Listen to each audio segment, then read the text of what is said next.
Bien, ce colloque commence à l'heure, et donc je vais l'introduire.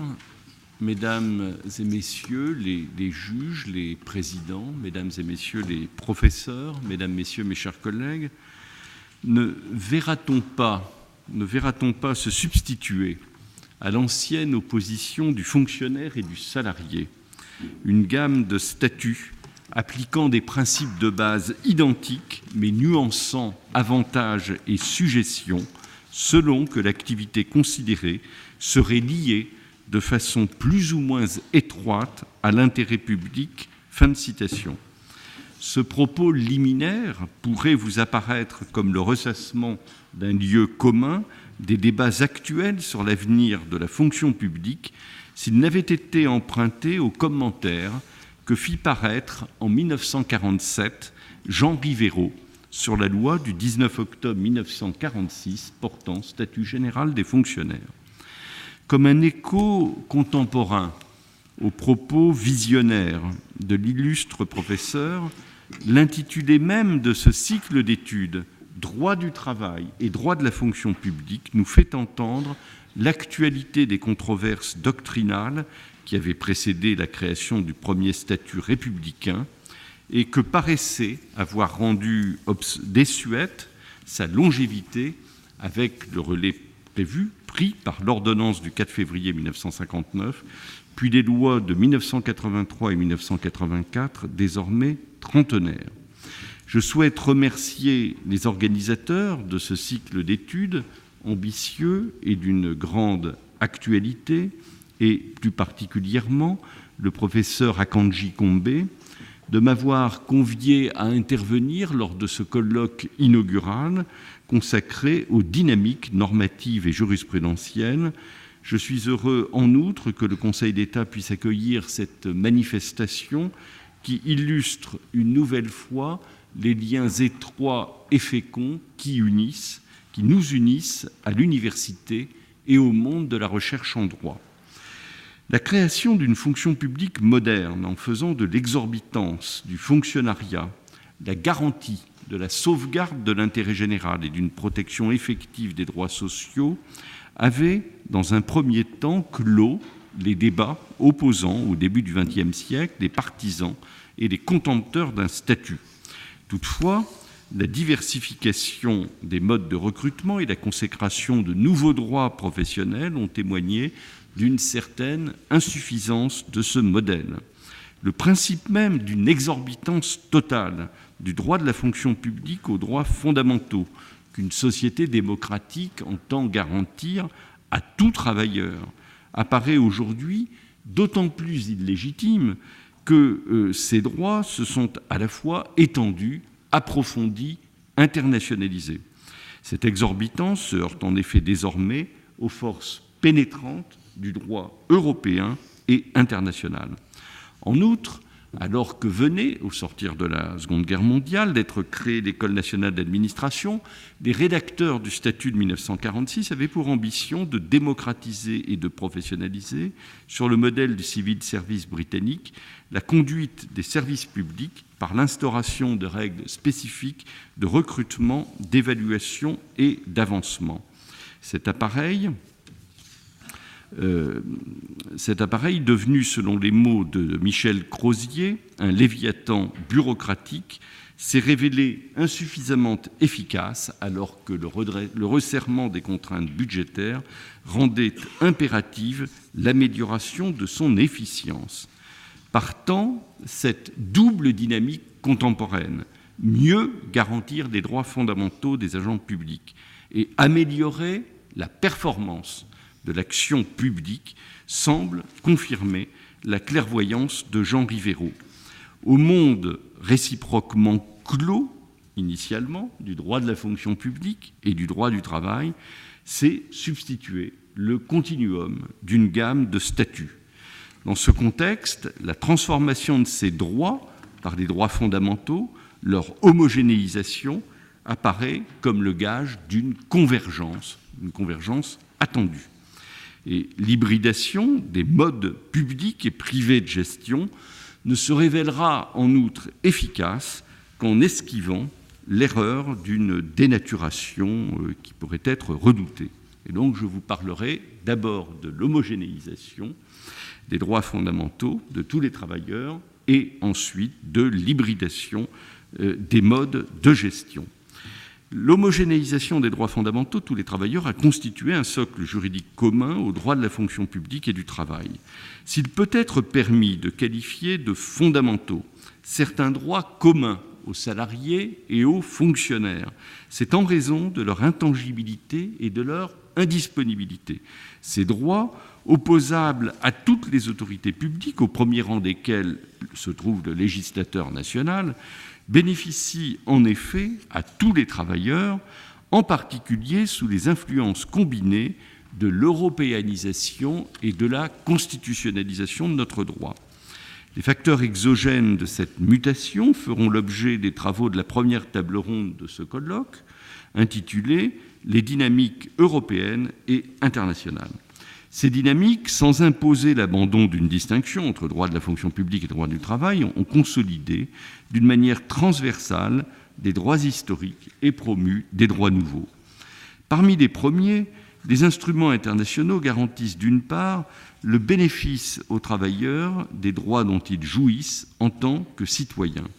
C'est ainsi, à la faveur d'un revirement de jurisprudence, que la Cour européenne des droits de l'homme a précisé que rien, en principe, ne justifie de soustraire des garanties de l'article 6 les conflits ordinaires du travail à raison du caractère spécial de la relation entre le fonctionnaire concerné et l'État en question. Fin de citation. Je cite Ville Esquilinen.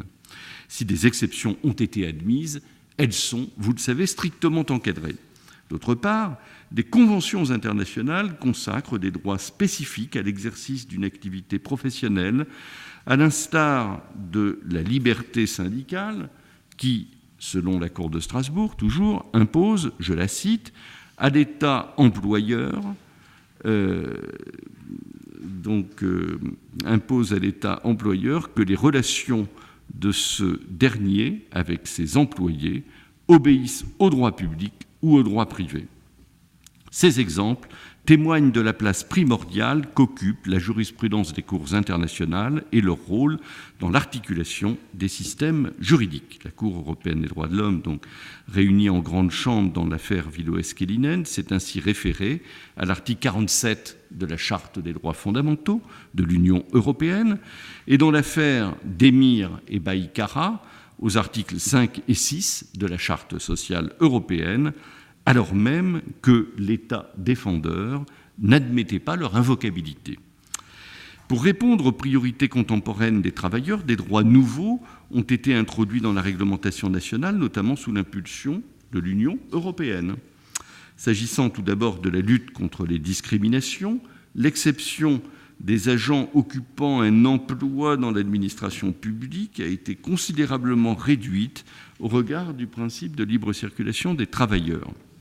Plusieurs lois, que je n'énumérerai pas, dont les plus récentes datent du 26 juillet 2005 et du 3 août 2009, ne font ainsi plus de la nationalité française une condition nécessaire pour devenir fonctionnaire et ont ouvert aux ressortissants de l'Union l'accès aux emplois publics, tant par le biais du concours que par la reconnaissance des diplômes ou des expériences professionnelles.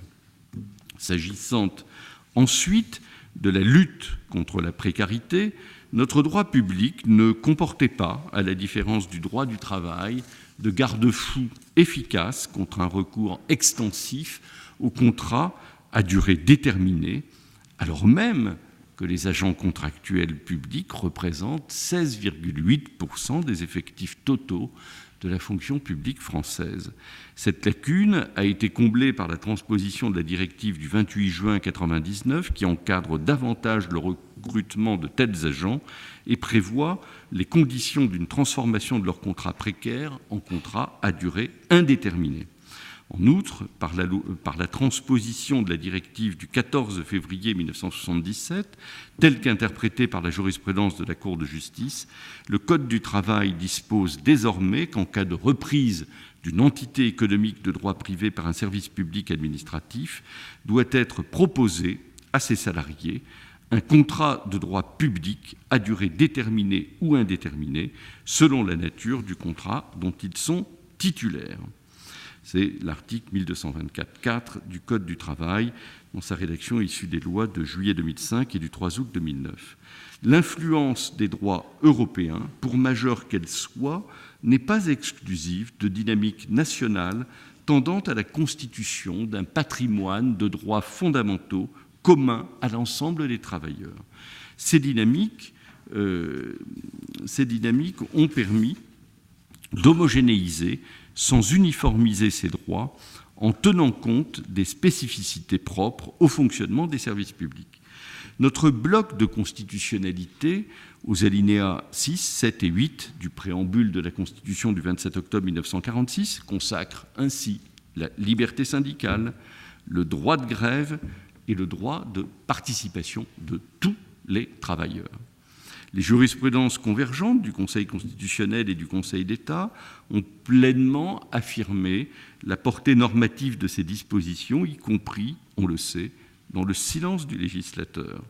Ainsi, à celui éloquent de la loi du 19 octobre 1946, le premier statut républicain sur l'exercice du droit de grève par les fonctionnaires, ont répondu successivement les voix concordantes du Conseil d'État dans l'arrêt Dehaene et du Conseil constitutionnel. Comme l'indiquait le président Gazier dans ses conclusions sur l'affaire Dehaene de 1950, la consécration du droit de grève par le préambule de 1946 implique, je le cite, que la ligne de démarcation entre les activités professionnelles qui ne peuvent être interrompues et celles qui peuvent s'accommoder de la grève ne coïncide pas avec celles qui opposent les agents des services publics aux salariés de droit privé. Partant, a été dégagée de la gangue du dualisme juridique la substance de droit commun, notamment grâce à la découverte par le Conseil d'État de principes généraux du droit au bénéfice d'agents d'entreprises publiques à statut particulier ou d'agents non titulaires de la fonction publique. Alors, je ne citerai pas tous ces principes généraux du droit qui s'appliquent à la fonction publique, mais je citerai en dernier lieu l'avis Sadelon du 25 septembre 2013 relatif à l'obligation qui incombe à l'administration de chercher à reclasser un agent contractuel préalablement à son licenciement lorsque l'administration entend que son poste soit pourvu par un fonctionnaire. Les réformes législatives récentes tendant à la modernisation de la fonction publique poursuivent le même objectif d'une équivalence des droits lorsqu'ils revêtent un caractère fondamental.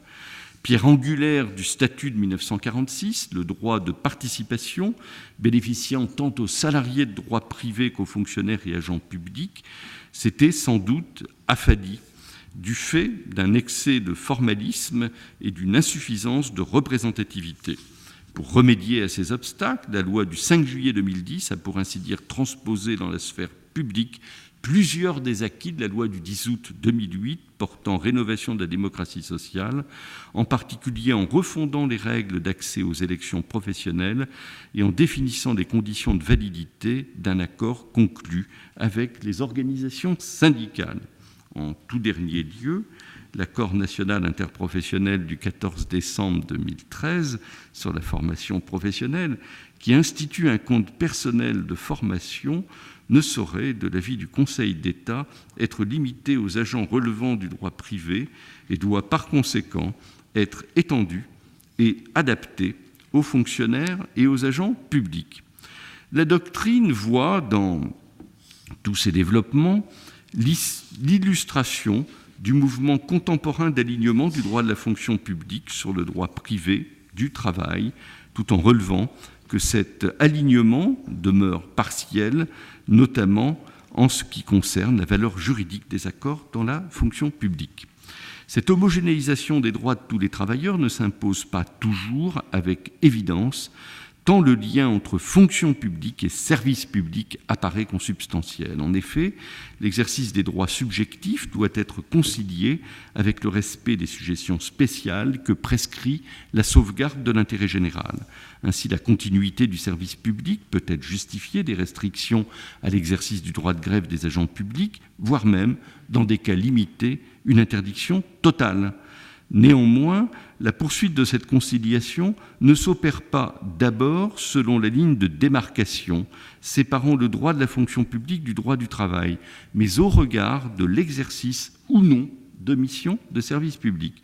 Selon cette approche matérielle, des sujétions exorbitantes peuvent être imposées à des salariés de droit privé, ce qu'a récemment dégagé le Conseil d'État à propos du droit de grève dans les centrales nucléaires. Je fais référence à l'arrêt d'Assemblée du 12 avril 2013. Symétriquement, des fonctionnaires ne tirent de la Constitution aucun droit à toujours exercer leur mission dans le cadre du service public. Je fais référence à une jurisprudence du Conseil constitutionnel. Les dynamiques de notre droit sont donc résolument transversales. Sous l'effet de l'ensemble des facteurs exogènes et endogènes que j'ai rappelés, s'élabore dès lors un droit commun des travailleurs au double sens d'un droit partagé et d'un droit banalisé. Ce processus d'équivalence des droits fondamentaux est encore à parfaire.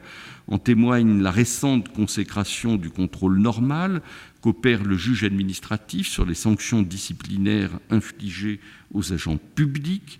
C'est l'arrêt du 13 novembre 2013, ou encore l'article 27 du projet de loi sur la déontologie des fonctionnaires proposant la suppression de l'imprescriptibilité de l'action disciplinaire. Pour autant, les phénomènes de convergence entre les droits de la fonction publique et du travail ne sauraient être analysés sur le seul terrain des droits subjectifs. En complément d'une homogénéisation des droits fondamentaux, se produit en effet une hybridation des modes de gestion des entreprises et des administrations publiques. Cette hybridation répond à une exigence renforcée d'efficacité dans le respect des principes de la fonction publique et des obligations de ses agents. Comme le souligne le rapport remis par le président Pecheur le 4 novembre 2013 au Premier ministre, la France ne se distingue de ses partenaires européens ni par le choix d'un régime d'emploi fixé unilatéralement par le législateur, il est prédominant en Europe, ni par l'instauration d'une fonction publique de carrière qui demeure majoritaire en Europe. La particularité de notre fonction publique tient en revanche à son périmètre, avec plus de 5 400 000 agents, soit 19,9% de l'emploi total en France. Or, par son ampleur et ses règles spécifiques de gestion, cette fonction publique a pu paraître inadaptée aux exigences contemporaines d'efficacité. Dès lors, si une hybridation des modes publics et privés de gestion est apparue comme un instrument privilégié de modernisation administrative, elle ne saurait toutefois occulter l'irréductibilité des obligations, notamment déontologiques, qu'impose aux agents publics le service de l'intérêt général. Les dysfonctionnements grevant la bonne marche des services tiennent sans doute davantage à des problèmes structurels qu'au dévouement de ces agents. Le diagnostic est connu, comme le soulignait le rapport annuel du Conseil d'État de 2003, le cœur des difficultés réside dans une gestion des ressources humaines bureaucratique, trop peu anticipatrice et exagérément égalitariste. Le livre blanc sur l'avenir de la fonction publique de 2008 a précisé, confirmé ce diagnostic. Pour résoudre les problèmes relevés, des outils de gestion privés ont pu inspirer l'action administrative.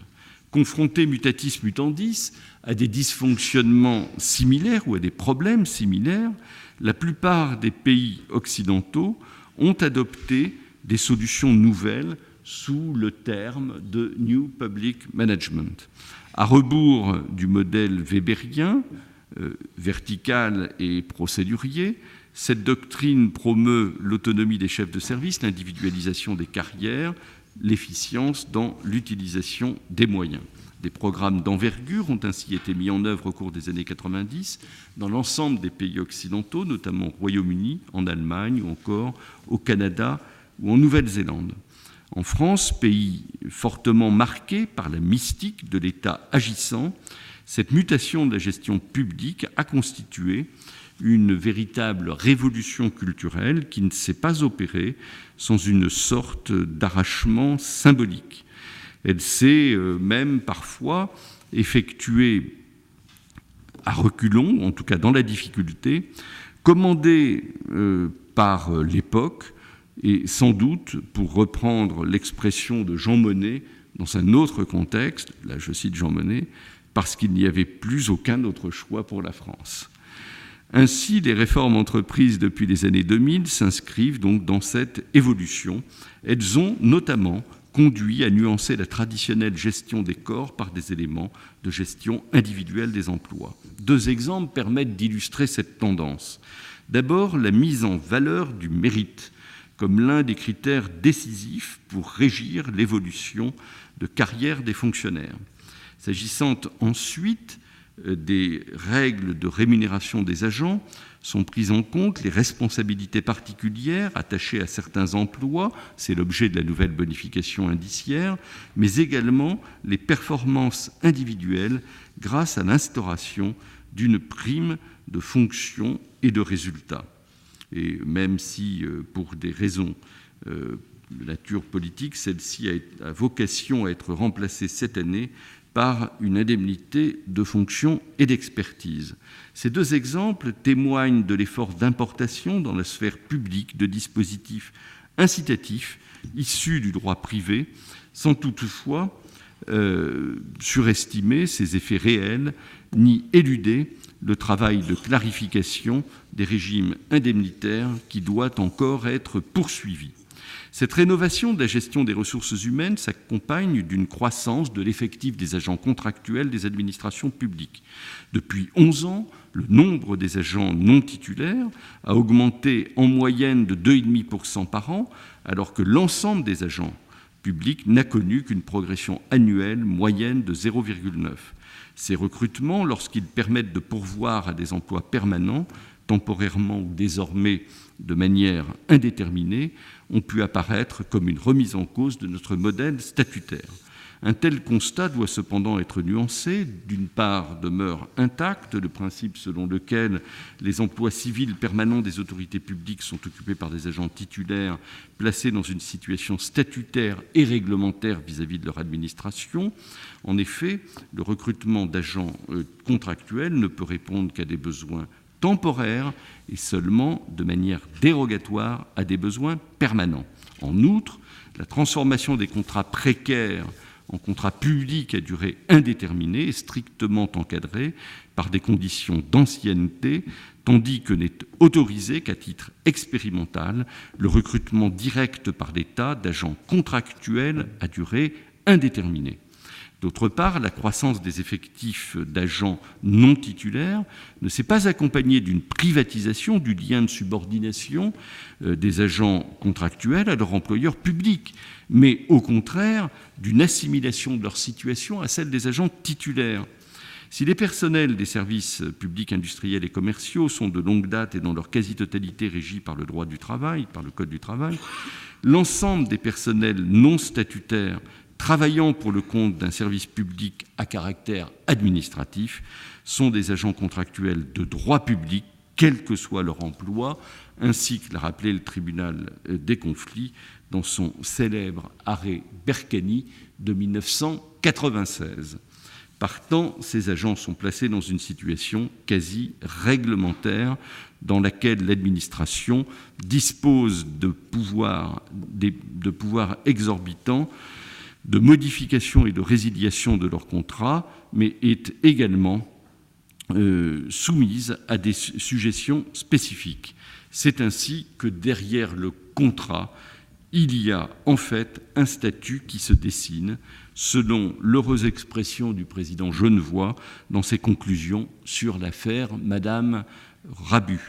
L'hybridation des modes de public et privé de gestion doit cependant être maîtrisée et pas uniquement afin que les manuels de droit de la fonction publique ne deviennent pas des ouvrages de tératologie. Le remède se trouve certainement dans la réaffirmation des principes et des valeurs propres à l'éthique de l'agent public et indissociables du service de l'intérêt général. C'est à l'aune de ceci et de la variété des suggestions qu'ils imposent selon les emplois occupés qu'il nous faudra juger de l'efficacité et, en dernier lieu, de la légitimité des transformations en cours comme de celles à venir, par exemple, celles qui pourraient, dans un proche avenir, résulter d'une volonté de rénover les statuts. Comme l'a relevé le Conseil d'État dès 2003 dans son rapport annuel, le champ de la particularité de la fonction publique est à nouveau questionné. L'influence du droit de l'Union européenne et la promotion d'une gestion d'emploi pourraient ainsi transformer la fonction publique française à l'aune d'un modèle dualiste dans lequel les emplois régaliens seraient occupés par des agents titulaires, tandis que les autres seraient exercés par des agents contractuels de droit privé. Une telle structure ouverte correspondrait au modèle allemand du Berufsbeamtentum, dans lequel 40% des agents des administrations relèvent d'un statut de droit public. Un tel modèle bénéficie d'une réelle extension et d'un indéniable rayonnement en Europe. Un renversement comblé de paradigme s'est ainsi produit en Italie au cours des années 90, substituant à un modèle statutaire extensif l'application, sauf exception limitative, de conventions collectives et de contrats individuels de travail. Le législateur français n'a pour le moment pas entendu procéder à une telle privatisation. La recherche d'une efficacité renforcée, si elle constitue un objectif tout à fait légitime, peut être pleinement atteinte par la voie statutaire, pourvu qu'elle ne soit pas l'alibi de l'immobilisme ou de la sclérose. C'est une évidence, mais la voie statutaire est une voie qui demeure pertinente pour moderniser la gestion publique. Et elle doit, en tout état de cause, être conciliée, non seulement donc avec la dynamique des droits fondamentaux que j'ai analysés, mais aussi avec l'irréductibilité des principes de la fonction publique et des obligations déontologiques. Les principes de la fonction publique, tout d'abord, sont rappelés avec constance par le juge. J'en donnerai deux exemples. Dans sa décision du 8 mars 2013, tout d'abord, sur le recrutement des fonctionnaires, le Conseil d'État admet que le principe du concours peut être adapté dès lors que la décision de recrutement n'est fondée que sur les vertus, talents et capacités des intéressés à remplir leurs fonctions au regard de la nature du service public concerné. Je cite l'arrêt syndicat des cadres de la fonction publique du 8 mars 2013. C'est en d'autres termes le principe contenu dans l'article 6 de la Déclaration de 1789, symbole de la fin des privilèges et de l'arbitraire, qui est inlassablement garanti par le juge, sans pour autant constituer un frein aux évolutions qu'impose la modernité.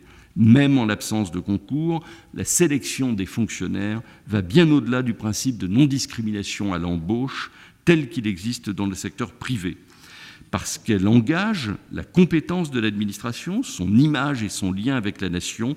Elle doit être fondée sur des principes d'égalité, de neutralité et d'impartialité dont la fonction publique demeure dépositaire.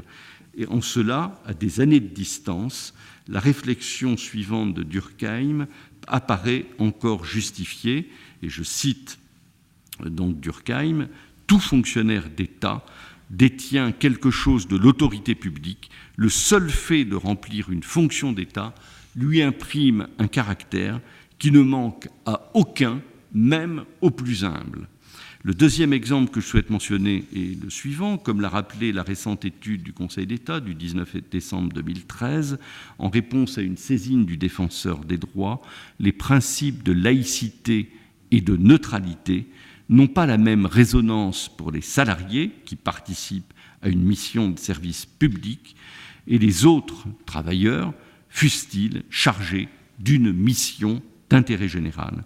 Ces principes justifient, qu'alors que le modèle français d'une fonction publique extensive semblait voué aux gémonies, celui-ci perdure, s'adapte et se consolide. Dans cette perspective, les obligations déontologiques des fonctionnaires sont justifiées par les principes fondamentaux de la fonction publique qu'énonce l'article 1er du projet de loi sur la déontologie des fonctionnaires, déposé sur le bureau de l'Assemblée nationale en juillet. Ces principes sont impartialité, probité, dignité, neutralité et laïcité. Ce projet de loi prévoit notamment que seront imposés aux agents publics, outre des obligations déclaratives, des devoirs d'information, d'abstention ou de déport en cas de conflit d'intérêts. Ce nouveau dispositif sera, espérons-le, pleinement effectif grâce au renforcement des pouvoirs et des compétences de la commission de déontologie de la fonction publique. L'éthique de l'exemplarité doit désormais irriguer toute notre fonction publique. J'en reviens à Jean Rivero, décidément bien souvent en avance sur son temps. L'émergence d'une gamme de statuts qu'il annonçait signifie aujourd'hui davantage une diversification du droit interne, une diversification interne du droit de la fonction publique qu'un effacement de ses frontières avec le droit du travail. Si le juriste n'est pas en mesure d'élever des œuvres plus durables que les reins, c'est qu'à la différence du poète, il place son ambition dans l'analyse d'un droit vivant, des dynamiques normatives et jurisprudentielles dont l'inachèvement signale moins son imperfection que le début d'une nouvelle adaptation aux exigences contemporaines. Aux professeurs et aux juges, maintenant, d'écrire ce droit des juristes qu'appelait de ses voeux Léon Duguy dans son traité de droit constitutionnel. Sous cette égide prestigieuse, je ne doute pas que les travaux de ce cycle d'études s'appliqueront avec succès aux mutations actuelles des droits de la fonction publique et du travail. Je vous remercie de votre attention.